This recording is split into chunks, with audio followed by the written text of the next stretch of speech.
Russia's T-14 Armata tank has more than its fair share of problems. Instead of an expensive new tank, Russia thinks it better to upgrade its older tanks. Cutting-edge weapons come with cutting-edge problems. Does Russia's much-vaunted T-14 Armata tank have problems? There is evidence that the next-generation tank, which has caused a stir in Western defense circles, has run into difficulties, according to Russian defense publication Military-Industrial Courier. Writer Oleg Falichev uses a bit of inductive reasoning. He first starts with the premise that Armata manufacturer Uralvagonzavod was awarded a contract for 132 experimental Armata models, including T-14 Armata main battle tanks, T-15 infantry fighting vehicles, and T-16 armored recovery vehicles.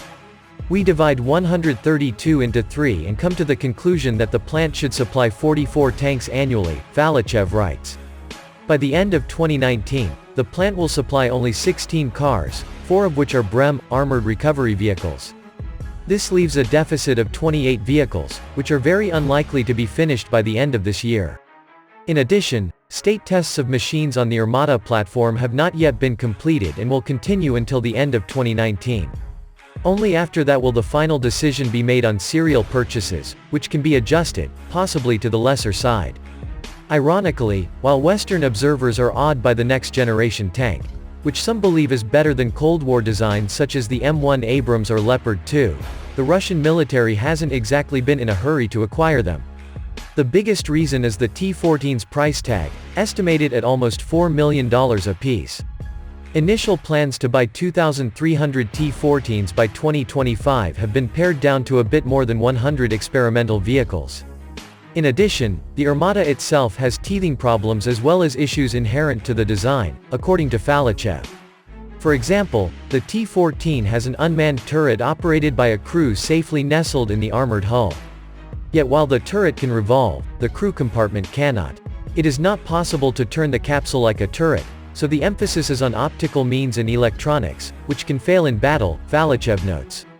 Instead of an expensive new tank, Russia thinks it better to upgrade its older tanks. The Armata became a hostage of many new technologies and systems introduced into it, Falichev says. At first it looked more than innovative and sparked explosive interest. But the car was prohibitively expensive.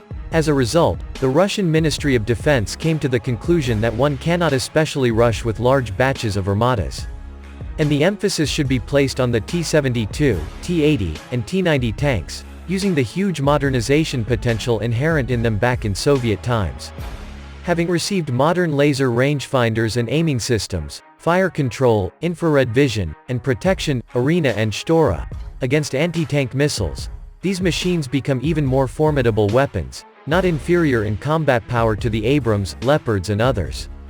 These are issues well understood by Americans, whose military has learned the hard way that cutting-edge weapons, the B-70 bomber, the F-35 fighter, future combat system armored vehicles, come with cutting-edge problems that sometimes can't be fixed at reasonable cost.